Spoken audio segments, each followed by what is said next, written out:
Hi, Dr. Seema Sehgal. Welcome to Rcoz platform. So, you've been practicing psychiatrist in a community for 25 years. I'm so glad you're here to be an expert on Rcoz platform.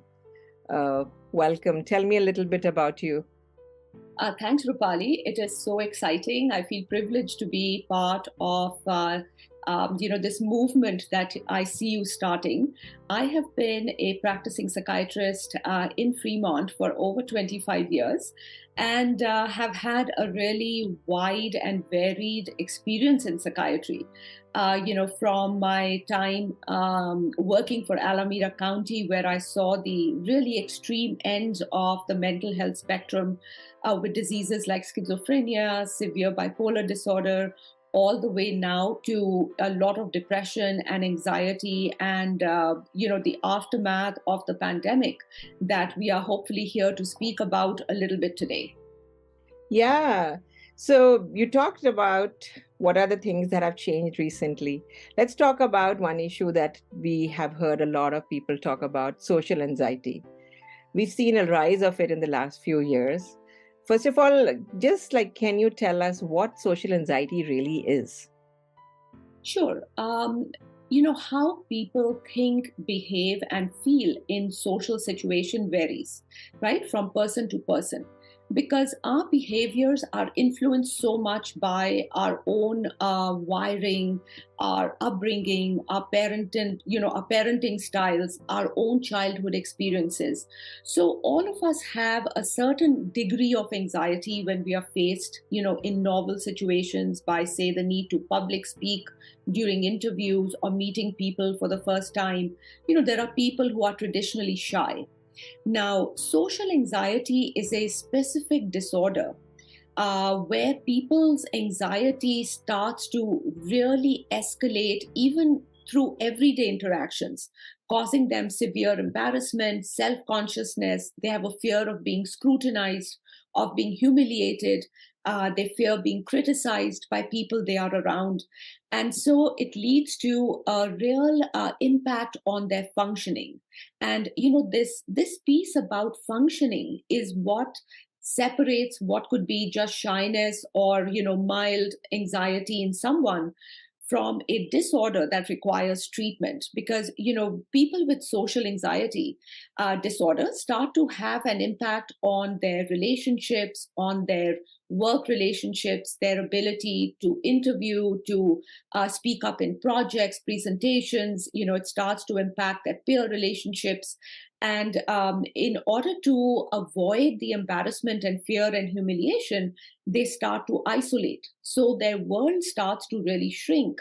And sometimes they can even, use maladaptive mechanisms like substance use to try and manage these really uncomfortable symptoms. Yeah, no, that is really informative, right? I mean, it can go from one end to the other pretty quickly. Is that true? Usually we see it starting to develop in the sort of mid to late teens. So 13, 14-year-olds are where we see it first emerge. And then it gradually sort of builds. And so the age group that will experience it probably the most is probably between 13 and about 23, 24. So, and as you can imagine, this is the time of most rapid brain growth.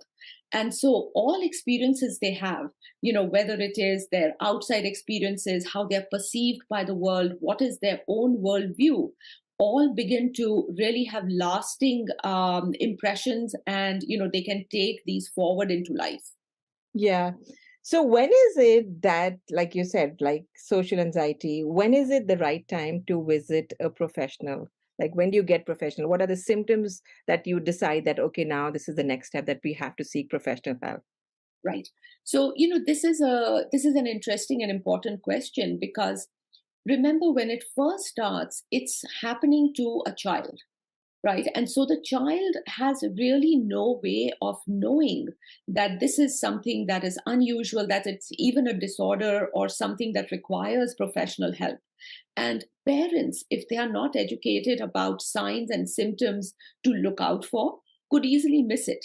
and it is sort of pushed under the sort of banner of, I have a very shy child, or I have this very quiet introverted child, all a while not knowing what is truly going on in the mind of the child. So when I think of symptoms, I think of putting them in two buckets. The first is sort of the psychological and emotional symptoms, which is really what's going on in the mind of the child. And the second bucket is the physical symptoms. That is the actual symptoms that are being experienced by the patient or the child.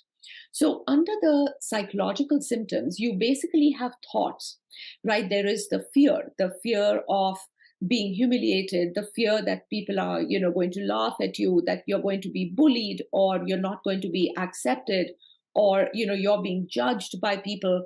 And the fear, the thoughts, they sort of can increase in intensity and then lead to avoidance behaviors.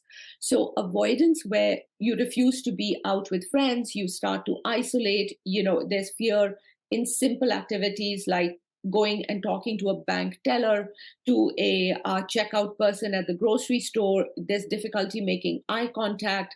And the fear and the thoughts and the worries about how the world or people in it are perceiving you really become big. And gradually what happens is that that same criticism and judgment starts to become internalized. We start to then judge our own self. We start beating up on ourselves, becoming critical, and this further erodes self-esteem, our self-worth, our self-confidence. And so you can see how it starts to sort of build this trajectory. And so it's important to really come in and contain it. The physical symptoms are those of pretty much any anxiety disorder, where the person experiences feelings of being sweaty, or blushing, or flushing, or stammering, not finding the right words, feeling this terrible feeling in the pit of their stomach. So really, if you think of a panic or a fight or flight response, those are the physical symptoms to watch for. So for the parents, it's important to remember that often there will be either a change in their child's behavior. They become more clingy, they refuse to go out, they throw tantrums, they're making excuses. And when they do go out, they're not having a good time, or they come back and they're in a really bad mood. Because if social anxiety is left untreated, it leads to depression. Mm. And that is something that we want to avoid at all costs. So we want to be able to catch it and get the children the help that they need. Once a person has these symptoms and they're diagnosed with a social anxiety disorder, what do you suggest they do next? Rupali, what I would strongly recommend is that if someone thinks that they have the social anxiety disorder, or they worry that they are not doing as well as they had been, it's always a good idea to talk to a professional. And that professional need not be a therapist or a psychiatrist. That is hard to find in this current day and age. But your primary care physician, your pediatrician, if you're under 18, they are great resources and first steps. So someone that you can talk to freely about your feelings and emotions, and the circumstances that bring these emotions up, is a good first step. And at the end of the talk, we've listed some resources that are also wonderful to get more information about these illnesses and disorders, with tips and strategies that you can use to make your life better, even on a day-to-day basis as you're waiting to see someone. Great. Thank you so much. You're welcome.